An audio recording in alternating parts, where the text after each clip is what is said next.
We've all seen the pictures. A colossal mountain of stone, shimmering in the desert heat, that stood defiant for 4,500 years. The Great Pyramid of Giza. For most of history, we thought we knew its story. A cruel pharaoh, 100,000 slaves, and decades of sweat and misery. But what if I told you that story is almost entirely wrong? What if the secret to building it wasn't just brute force, but a surprisingly elegant technique that let the Egyptians move stones weighing several tons with shocking ease? What if the real story, hiding in plain sight, reveals a level of planning and sheer brainpower that's more mind-blowing than any tale of whips and chains? The truth is, the Great Pyramid isn't a monument to oppression. It's one of the most incredible feats of project management and engineering in human history. Today, we're tearing down the myths and looking at the real techniques they used, from quarrying granite with simple tools to moving massive blocks hundreds of miles and stacking them with a precision that would make a modern engineer sweat. It's time to rebuild our understanding of the ancient world. Number 1. The impossible feat. Before we get to the how, you have to appreciate the what. It's easy to see the Great Pyramid as just a big, old pile of rocks. But the numbers behind it are staggering. We're talking about a structure made of roughly 2.3 million individual stone blocks. Originally, it soared to 481 feet, the height of a 48-story skyscraper, and it stayed the tallest man-made structure on Earth for over 3,800 years. The scale is just nuts. But then you look at the stones themselves. Many of the limestone blocks that make up the pyramid's core weigh up to 2.5 tons. That's like a modern SUV. Now, imagine lifting and placing over 2 million of them. And it gets crazier. The inner rooms, like the famous King's Chamber, were built with enormous granite blocks. These weren't quarried nearby, they were hauled from Aswan, over 500 miles south. And some of these single granite blocks weigh up to 80 tons. That's not an SUV, that's a battle tank. Somehow, through all this, they achieved a level of precision that feels almost supernatural. The base of the pyramid is level to within a tiny fraction of an inch. Its four sides are aligned to the cardinal points, north, south, east, west, with an accuracy of less than 1/10 of a degree. And they did all this without lasers, GPS, or steel tools. Their most advanced metals were copper and bronze. So the big question has always been, how? How did a civilization with what looks like primitive technology pull off something so monumental it still baffles us today? Number 2. Quarrying and transport. The first secrets. The first clue isn't at Giza, but hundreds of miles away in the quarries. For the softer limestone making up most of the pyramid, copper chisels and saws would have worked, even if it was tedious. But for that hard granite from Aswan, copper was basically useless. So, the Egyptians got creative. They used hard dolerite pounders to patiently smash away at the granite, creating channels. Then, they likely used sand and water as an abrasive to grind through the rock. It was a slow, grueling process that shows an insane level of perseverance. But once you've got an 80-ton block, how do you move it? This is where we see their genius. For years, we pictured thousands of men dragging a stone on a sledge, straining against the dry, loose desert sand. But an ancient tomb painting, backed up by modern experiments, revealed their secret weapon: water. It turns out, if you pour just the right amount of water on the sand in front of the sledge, it stiffens the sand and dramatically reduces friction. Experiments have shown this simple trick can cut the number of men needed to pull a heavy load in half. It's a perfect example of brains over brawn. For the 500-mile journey from Aswan, the Egyptians used their greatest resource, the Nile River. An incredible discovery, the diary of an overseer named Merer, gives us a first-hand account of his crew boating limestone down the river from the Tura quarries. And recent geological research has confirmed that 4,500 years ago, a now-vanished branch of the Nile flowed right up to the Giza Plateau. The builders cleverly dug a system of canals and a port right at the construction site, letting them float these multi-ton blocks almost directly to their final destination. Number 3. The ramp debate. How did they go up? Okay, so they got the stones to the site.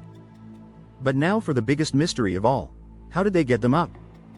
How do you lift a block the weight of an SUV, let alone a tank, nearly 500 feet in the air? The most common answer you'll hear is ramps. But that simple word hides a huge problem. A single, long, straight ramp is the most obvious idea, but the physics just don't add up. To have a gentle enough slope for men to climb, the ramp would need to be over a mile long. It would have contained more stone than the pyramid itself, and there is zero archaeological evidence that such a massive thing ever existed. This is where a more compelling theory comes in, from French architect Jean-Pierre Houdin. He suggests the pyramid was built with two ramps. A short, external ramp was used for the lower third. But for the upper two-thirds, the builders switched to something brilliant, an internal ramp that spiraled its way up, just inside the pyramid's outer walls. This theory elegantly solves the big problems.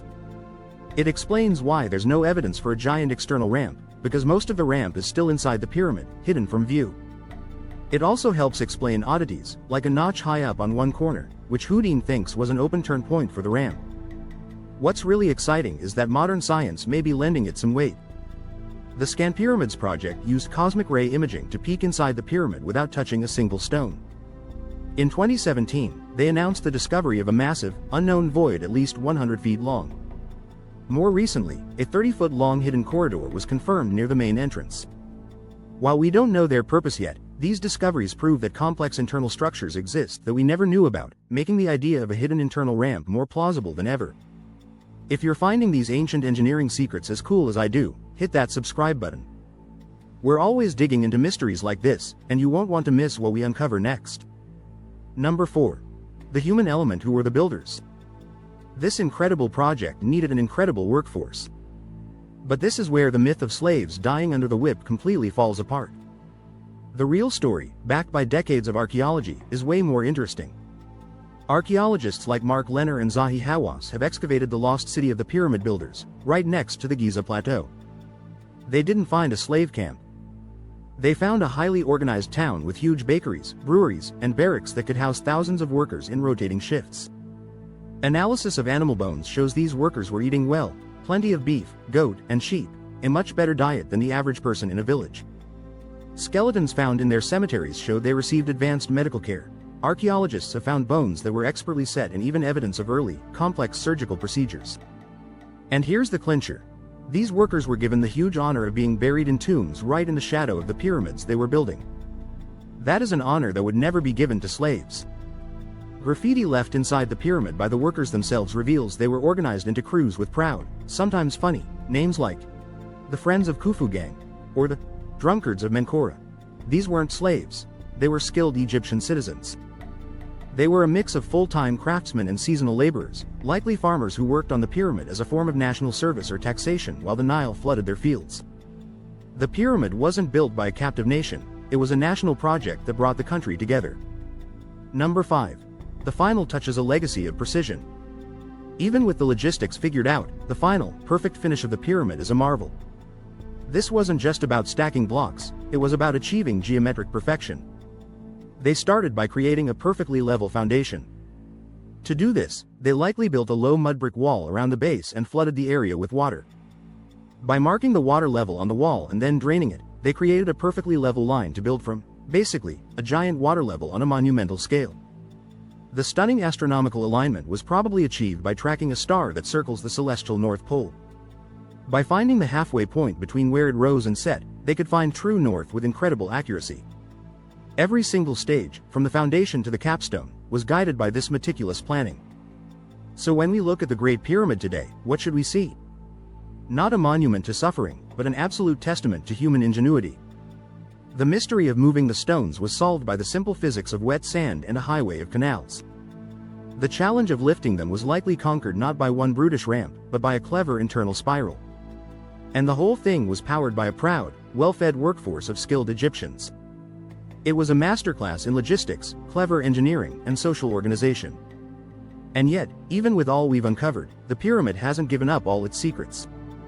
Those newly discovered voids and corridors, found by our most advanced technology, are a thrilling reminder that there's still more to learn. What's waiting inside these hidden spaces? What other secrets are locked inside that mountain of stone? The Great Pyramid isn't just a relic of the past, it's a question that continues to challenge and inspire us today.